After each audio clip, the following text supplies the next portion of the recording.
Ahmedabad municipal કોર્પોરેશનની ઢોર ત્રાસ અંકુશ નિવારણની ટીમ વટવાથી જાહેર રસ્તામાં રખડતી ગાયને પકડીને ટ્રેક્ટર લઈને દાણીલીમડા ઢોર ડબ્બે જતા હતા.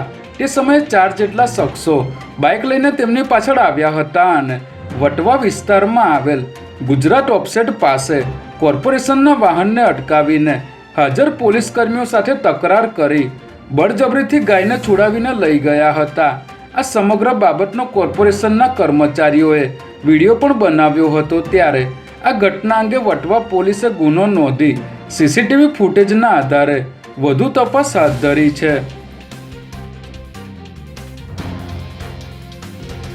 કડી તાલુકાના જુલાસણ ગામે મહેસાણા જિલ્લા શિક્ષણ સમિતિ સંચાલિત ડોક્ટર પરિવાર અનુપમ પ્રાથમિક શાળાનો ભવ્ય લોકાર્પણ અને ઉદ્ઘાટનના કાર્યક્રમને પગલે ગઈકાલે રાત્રે ભવ્ય લોક ડાયરો યોજવામાં આવ્યો હતો, જ્યાં સ્ટેજ ઉપર ચડતાની સાથે જ માયાભાઈ આહિરની તબિયત લથડી હતી, જેને પગલે તેઓને તાત્કાલિક એમ્બ્યુલન્સ મારફતે અમદાવાદની એપેક્સ હોસ્પિટલમાં ખસેડવામાં આવ્યા હતા. ત્યારે હાલ તેઓની તબિયત સ્થિર હોવાનું જાણવા મળી રહ્યું છે.